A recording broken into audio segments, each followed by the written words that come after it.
Hey guys, in this video we're going to be checking out the RunCam Micro Eagle, and this here is a standard micro-sized camera. It's got the 19 by 19 size board, so it'll fit all of the frames that typically take like the Predator, the Micro Swift, the Fox Arrow Micro, etc. However, the big difference here with this one here is it has a M12 size lens instead of the typical M8 size lens you see on a lot of the micro cameras out there. So the lens is bigger and the aperture is bigger, so that does tend to let in more light. Also, I've heard that the sensor on this is also pretty large as well, and I think we'll get to see that here when I show you a little bit of video footage here on the monitor.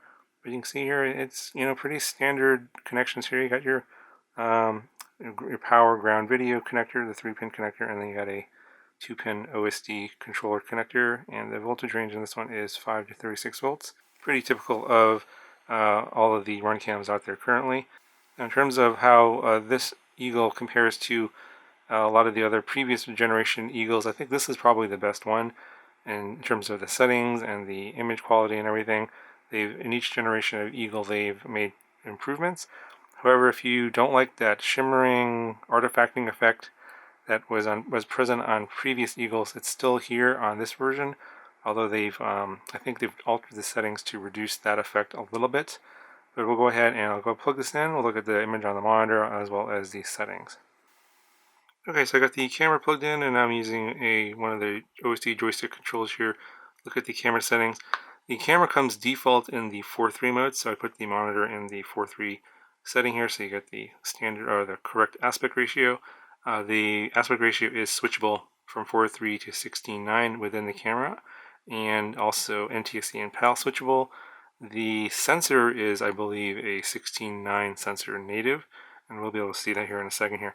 So here in the 4:3 mode, I'm going to sort of give you an idea what the field of view is like, and I'm going to set the bottom of the image here at the edge of the table before all the junk here, and I'm going to set the right side of the image here to just at the edge of this bookcase right there.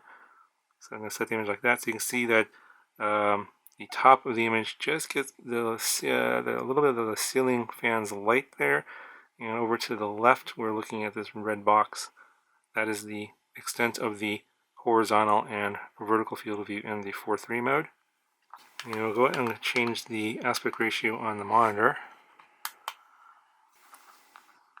Okay, so we're in 16:9 mode on the monitor, and I'm going to change the screen format on the camera to 16:9, and then we'll take a look at the field of view here in the 16:9 mode. You can see now as I move the field of view over so that it matches the right side of the bookcase over there and the bottom of the table, or the top of the table.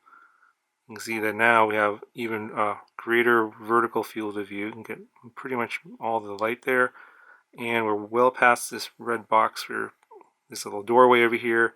That's actually the other side of the wall there. So this is a pretty small room. I think it's about 12 feet by 12 feet. You're seeing this wall over here, this wall, and that wall. So all 4 walls are showing up in this image. So it's very wide horizontally. So that seems to indicate to me that it's a 16:9 sensor, and then in the 4:3 mode they're cropping down the sides and a little bit of the top to get the 4:3 aspect ratio.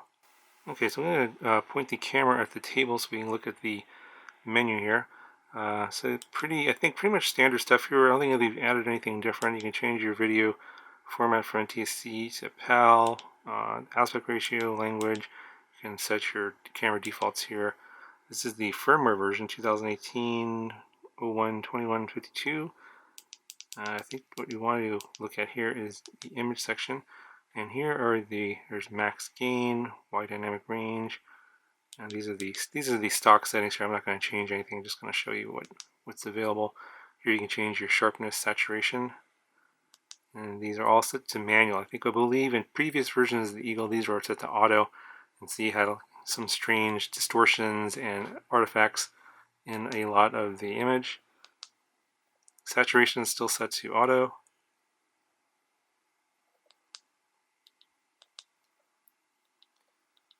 And I think they moved the brightness value over here. That's interesting. Zoom in is still there. So all these settings are still pretty much the same as before. The image itself, at least inside, it looks okay, but once you take it outside, you'll be able to see the recording in actual sunlight. Okay, so before I show you some flight footage, I'm going to go ahead and give you some measurements. This should be 19 millimeters. Yeah, it's 19 millimeters this way and that way. And between the back of the camera and the front of the lens, it's about 22.6 millimeters. And the weight of the camera with no wires is coming in at 8.8 grams, almost 9 grams, so probably because of the very large M12 lens. Yeah, okay, so I'm going to go ahead and show you some flight footage. Now, I know that the question I'm going to get on this one, on this video, as well as I do on every video, is where's the side-by-side footage?